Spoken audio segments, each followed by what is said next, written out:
What is going on, everybody? I am back today to talk about a film that is a little bit older, and the reason I'm talking about this film is because it is from one of my favorite directors, who surprisingly I have never seen all of his films, and that director is Paul Thomas Anderson. I've seen, I believe, 5 of the films in his catalog, but there are still 3, I believe, that I have not watched, and sometimes that happens. You fall in love with a director's work, and you just haven't had the opportunity to see every one of their films. And this is the earliest film in Paul Thomas Anderson's catalog, and I'm always really interested with directors I love to watch their early work to see how it parallels with the new material that they've made, and I'm really looking forward to talking about it today. The movie I'm going to be discussing is Hard 8. Hard 8 is directed by Paul Thomas Anderson. A stranger mentors a young Reno gambler who weds a hooker and befriends a vulgar casino regular. So, very simplistic plot arc, and it is a very simplistic movie. At the beginning of the film, we're introduced to Philip Baker Hall's character Sidney and John C. Reilly's character John. John is sitting outside of a diner. Sidney approaches him outside of the diner, and he's like, "Hey, what's going on? What's wrong?" And he's kind of down on his luck, and he doesn't say a whole lot, and he says, "Hey, can I buy you a cup of coffee?" Takes him inside,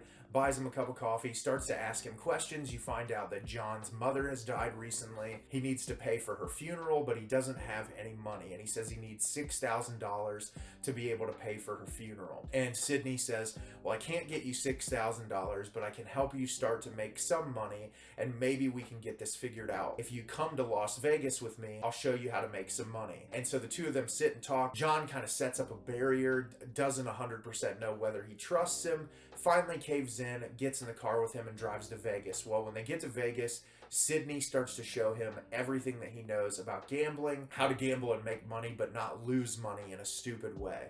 And then we jump forward 2 years in the future, and the two of them are really close friends, and we're introduced to Gwyneth Paltrow's character, Clementine, who is a prostitute that also works at the casino. We're introduced to John's friend Jimmy, played by Samuel L. Jackson. And the movie is really those 4 characters. There's, obviously other people in the casino and what have you, but it's a story of these 4 characters, diving a little bit into each character and understanding, can we trust this person? Can we believe what they're saying? Understanding their relationship dynamics, and that's really the whole crux of the movie. So I really enjoyed this film a lot. I do think there are some problems with it, especially when it comes to the subject matter of the film and the way that it's conveyed. I think the time period this thing was released, the ideas in it are a little bit dated, especially when it comes to looking at sex workers. I think that there's some problematic moments there, and with the perception of Samuel L. Jackson's character. Not to say that I think it's intentionally mean-spirited, but I think that it's definitely dated because of the time period. But if you strip those elements away, it's the core of what Paul Thomas Anderson is, which is a great character writer. And having a story that is so simplistic, where the first half hour of the movie, and this is like an hour and a half runtime, the first half hour of the film is really just introducing you to Sidney and John's characters and building on them and making you care about them. And then at the 30-minute mark, jumping you 2 years into the future. And that's when the real plot-driven element of the film, when it comes to Clementine's character, comes into play. And it's a really interesting examination of what Paul Thomas Anderson would eventually become as a filmmaker, because I think even shortly after this, I believe Punch Drunk Love, Magnolia, and that time period afterwards, just films where the character writing is so rich and detailed, and you can feel elements of that in this movie. I do think because of the short runtime, you don't necessarily get as much time to spend with these characters to where every element of their personality resonates heavily, but because these performances are absolutely outstanding, it's hard not to be immersed in the film from the very first frame. I love John C. Reilly.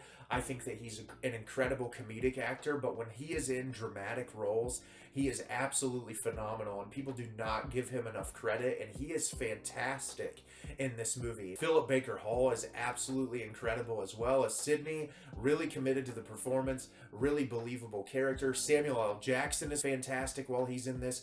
Gwyneth Paltrow gave one of my favorite performances I've seen from her career in this movie. Just absolutely believable in the character role, really able to kind of turn on a dime emotionally in a way that was really impressive. And because it's such a short runtime, you only get moments to feel those emotional beats, but I don't think PTA wastes any time getting to exactly what he wants you to feel. And when the third act comes about and you kind of start to understand why things have unraveled the way that they have, it makes the film far more interesting, because most of the movie you're asking yourself the question, how did this unlikely relationship between these two men form, and why is it working out this way? But once you figure out why and how, it's really interesting, and you could piece together more about Sidney's character in your brain, about where he came from and the things that he's done in his life. And I think when a director can leave you questioning and wanting more about specific characters, they've done their job successfully. And that's what I really loved about Hard Eight.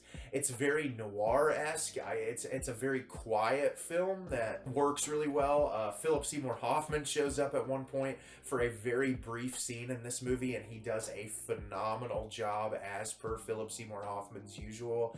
He was one of my favorite actors alive, so anytime he shows up in anything, I get very excited. And even his brief little role in this movie was incredible. And I 100% think if you're a fan of PTA, that this is a must-watch movie. It's not my favorite in his catalog, but it's a movie that I would revisit, because I think there's a lot there that shows his growth as a director, and I just had an absolute blast with this. It was a lot of fun to watch. It's really short, simple, sweet, and to the point, and sometimes that's exactly what you need from a film. So if you've seen Hard Eight, did you love it? Did you hate it? Leave me a comment down below and let me know what you thought. I thought this movie was absolutely fantastic. It's not perfect. It's a little rough around the edges, but if you're a PTA fan or a film fan in general, I think you'll find something to enjoy about this movie. As always, if you can like the video and subscribe to the channel, helps me out a lot and lets me know the type of content you're looking for. I'm always putting out new material and look forward to getting more out for you in the near future. And as always, everyone, thank you so much for watching, and have a great rest of your day.